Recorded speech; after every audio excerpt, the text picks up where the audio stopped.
Hi, I'm Hannah Carsonell, and I'm a racial equity brand ambassador for Quarantine Racism Educational Services. And tonight I'm going to be talking about policy equipped educators and how we can empower our teachers to understand and influence local legislation. So, a bit about us: we're dedicated to serving students, supporting teachers, admin, and parents through emphasizing equity as well as the strengths of diversity in the classroom. We are a Black owned company, veteran owned. We provide free resources. We have an equity course on sale for $99. We have textbooks for sale as well. We have free articles, graphics, and videos on initiatives, and we discuss current events in education and education policy. And we did newly update our website, so everyone should check it out at quarantineracism.com. So this is our team. It's Dr. Campbell, who's our founder, former principal and educator based in New Jersey. It's Dr. Al Moomin, who is a racial equity brand ambassador as well in Nevada, and me. I'm a racial equity brand ambassador, as I said, based in Massachusetts, and my background is in gun reform, gun violence prevention policy, and racial justice policies, as well as touching upon environmental racism. So, empowering educators to understand and influence local legislation. I wanted to discuss a few questions: the what, the why, and the how, and just get down to basics before we get into it. So, the what. What we're doing by doing this is learning about and engaging in policymaking to make an impact. Why? We're empowering educators to understand and influence legislation to support students, parents, colleagues, themselves as well, and create change. And how can we do this? Through civic engagement and policy proposals. So let's get into the what. Learning about and engaging in policy making to make an impact. So we can use policy education in order to make an impact. So some things that teachers can use to educate themselves on different local policies that are happening and federal policies as well is using websites such as Ballotpedia to track local elections and discuss different issues that are going on within the local government. And as well, you can keep track of local legislation through board meetings, city council, the PTA, um, county commission meetings. And there's different organizations that track these things, as well as staying updated on local news and staying updated on federal education policy. So, engaging in policy making.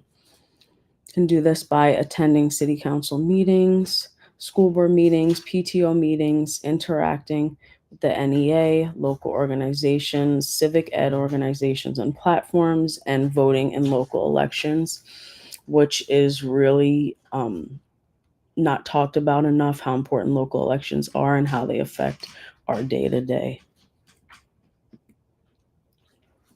So, why are we doing this? To support students, parents, and teachers, and to create change.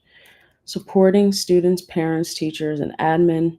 Informing oneself as a teacher on local legislation shows an interest in students, interest in parents, and other teachers' wants and needs.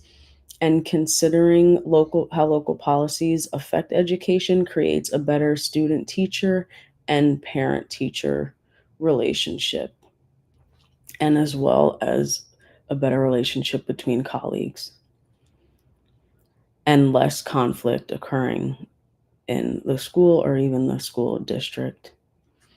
Creating change in local education policy. You can do this by raising awareness about a policy issue or a solution for said issue. creating new education policies that positively impacts the community, or eliminating a policy that has been negatively affecting local education. So, how can we do this? Using civic engagement, as I mentioned before, some things that people can do is asking questions or submitting questions to city council meetings, school board meetings, PTO meetings, county commission meetings. And this can also be done through emails as well for a lot of towns. I'm not sure about every town, obviously, but when I've done it before, you've been able to email questions in. So if someone's busy with something, and teachers are so busy all the time. So if you're busy, then you can send a quick email asking a question for a meeting.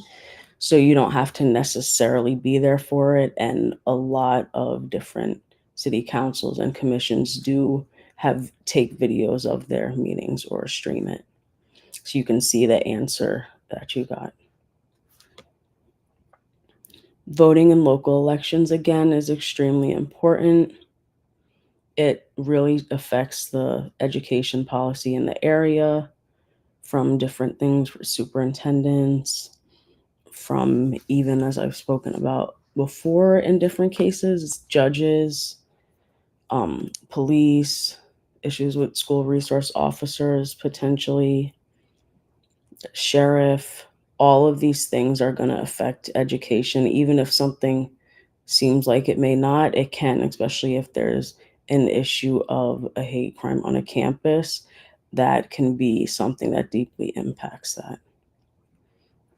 Interacting with ed policy lobbying organizations is another way to engage civically, and engaging in policy making in particular.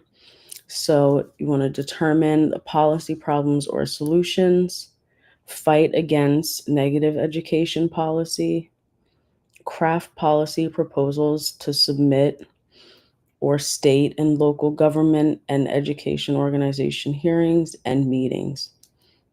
So, as I said before, you can submit an email often, or you can state your concerns or your policy proposals during a meeting or hearing. So let's get into the policy process. It's agenda setting, policy formulation, policy adoption, policy implementation, and evaluation. So within the policy process, there's different challenges and solutions that you may come across.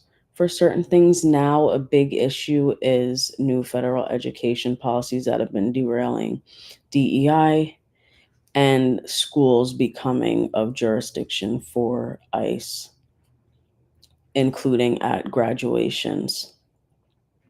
So the challenges in dealing with some of the new policies can be addressed by engaging with local attorneys, immigration lawyers, the ACLU, different local organizations, and the teachers union.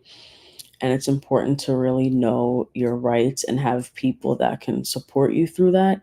And even if it's not locally, just being able to know your different rights, and maybe connecting with an attorney on LinkedIn or through an organization, through the NAACP. So those are different ways that you can know your rights and discuss it with other people if there's a situation that comes up, if there's some conflict or pushback from a district or a particular school.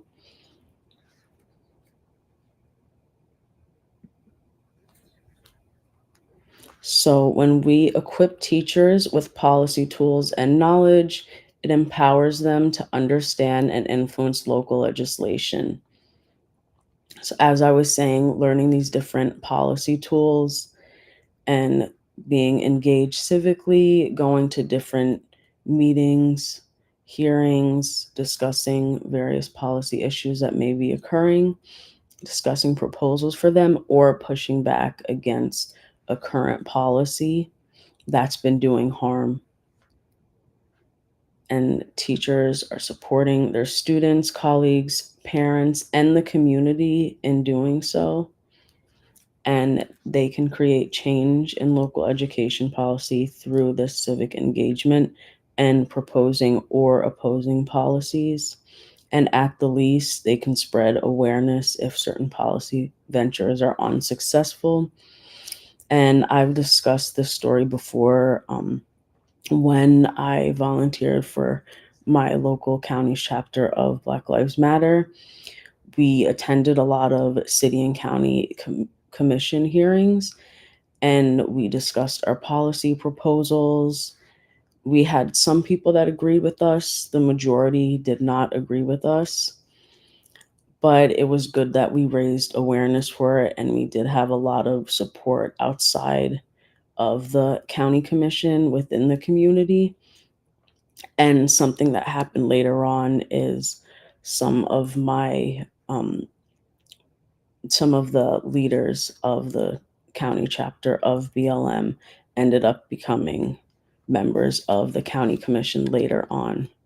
So sometimes it may take a while. Sometimes you might not even be able to see the own results, especially now with a lot of progress regressing. Sometimes you might not be able to see the results of what you've done, but they can still be there.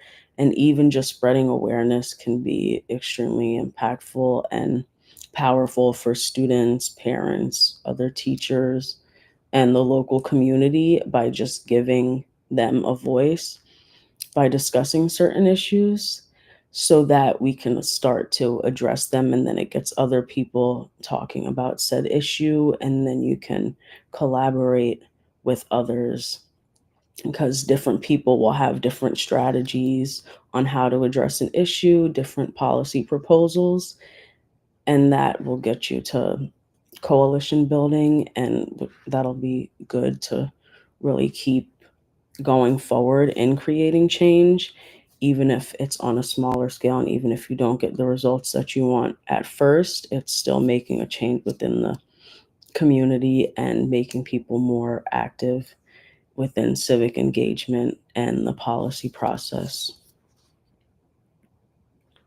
So these are my references, and this is how you can contact us. I've put my email, my link, my referral link through Quarantine Racism. It's www.quarantineracism.com/? REF equals Hannah. Also put my LinkedIn, Dr. Moomin's LinkedIn, and work phone, Dr. Campbell's LinkedIn, and email, which is the same as the Quarantine Racism email. I put the LinkedIn as well, and the Facebook and YouTube are all Quarantine Racism Educational Services. Thank you.